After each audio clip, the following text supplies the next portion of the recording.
Hi, I'm Caleb and I'm the Associate Pastor here at First Baptist. We are so excited that you're taking this next step to begin serving because that means that we're doing our job. Our goal here at First Baptist is to make disciples who nurture individuals in grace. And if you're really going to be a disciple, that means you're going to be serving. Jesus talked about being a disciple and being a follower a lot. And he also talked about being a servant of others, just constantly. That was a big theme in both of his life and his teaching. And so if we are going to be teaching you correctly, we're going to be teaching you to serve. So I'm so glad that you're getting started on that. That means, in part, that we are succeeding, that we're making disciples of Jesus like we're supposed to be. So thank you for doing that. That helps us know that we're succeeding in our mission. As you begin this idea of serving here at First Baptist, we have some principles that we live out each time we serve, and so I want to introduce you to those. The very first one is about Jesus. Jesus said himself that he came to serve and not to be served. In Matthew 20:28, Jesus says, this is not why I'm here. I did not come so that you could serve me, but so that I could serve you. I mean, think about that. He's God, and yet he comes down to his creation and says, no, you're not here to wait on me, to make me feel good, to serve me, to impress me. I'm here to serve you, to give my life as a sacrifice for you. Why do you come to church? I know that often I've come to church wanting to be served, wanting for the preacher to say just the right thing to touch my heart, and wanting the music to be just the songs I want to sing so that I can feel good about life. I come to be served, not to serve.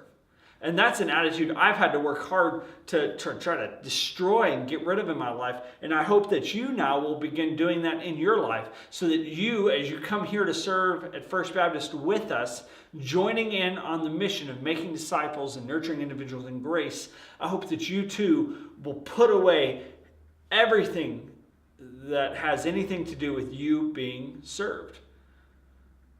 Because if you don't, then we're going to have some trouble. It's not going to work very well for you. God's not going to really help you do that if you're just here to serve yourself. So, as you come, be sure that you're here to serve and not to be served. The second principle that kind of follows right after that is that when we serve, we're here to be teachable. The number one frustration that leaders encounter is when someone wants to serve, but they want to do it at the time they want to do it and in the way they want to do it, and they don't allow themselves to be taught. Don't be that person. Every time you serve, remember that there's someone who can teach you to do what you're doing better. Or there is some way in which you could think through ways yourself to be better, to do it in a more excellent way. Maybe you could do it with more hospitality. If you're serving in the nursery, what is a way that you can show hospitality to the parents? Or if you're serving on the tech team, what is a way in which you can minimize the distractions going on in the service so that people are better able to focus on God?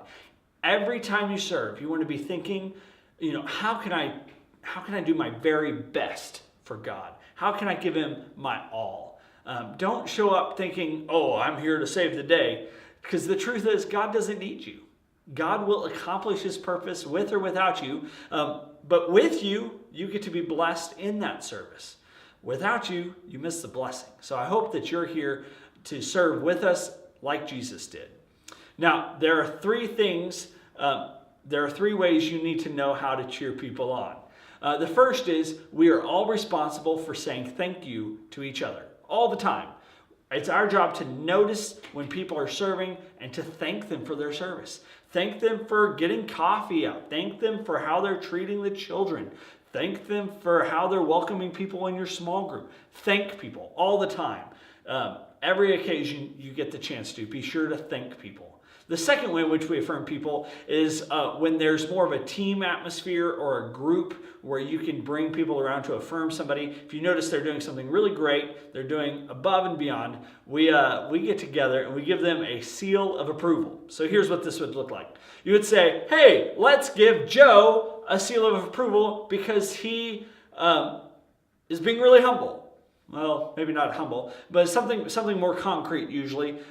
It's easier to spot in kids when, oh, they're letting somebody else go first. Hey, let's give them a seal of approval. Or somebody on the connections team, they spotted the first-time guest and they went and welcomed them and just did a great job helping them feel a part of things. Let's give them a seal of approval. At which point, you would put your hands together and you're going to want to do this with me. I know you're sitting in front of your computer or watching on your phone right now and you're feeling like an idiot about what you're about to do. But you need to practice, because when we give a seal of approval, we want to do a good job. So put your hands together, and what we're doing here is we're being seals. So we say, arr, arr, arr, arr, arr, arr, and we just have a good time giving somebody a seal of approval, just like that.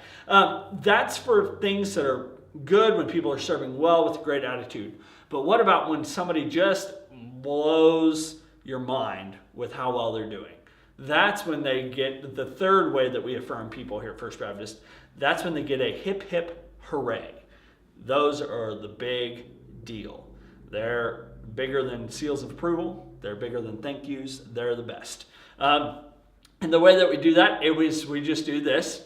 Fist pumps, hip, hip, hooray, hip, hip, hooray, hip, hip, hooray. And we clap and we cheer for them, and that's great. Because we want to thank people. We want to show them that what they're doing matters, that the sacrifices they're making don't go unnoticed. We want to thank them and affirm that God is working through them to bless the people around them. Which leads me to our fourth principle. So Jesus came to serve, not to be served, right? We get that. We want to be teachable. We get that. We want to thank people. We want to affirm them for what they're doing and how God is working in them.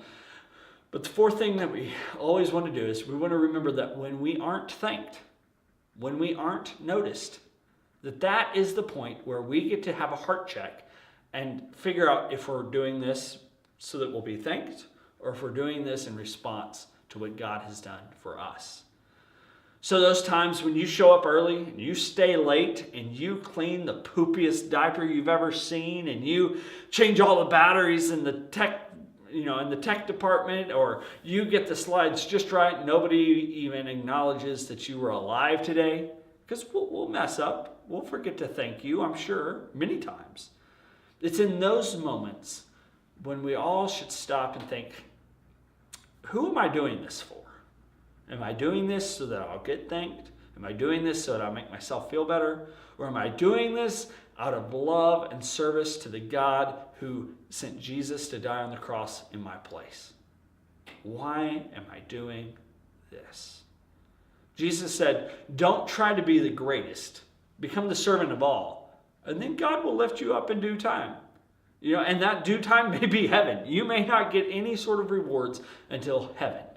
But at that point, if you have served God, you will have the joy of Jesus coming to you and saying, well done, my good and faithful servant.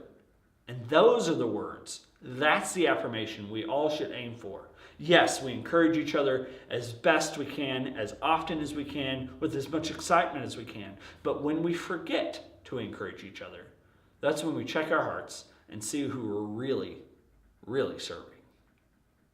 So let's imitate Jesus. Let's show up to serve, not to be served. Let's be learning as we serve and never, ever get stuck in our ways. Let's affirm others for the godly service that they're giving. Seals of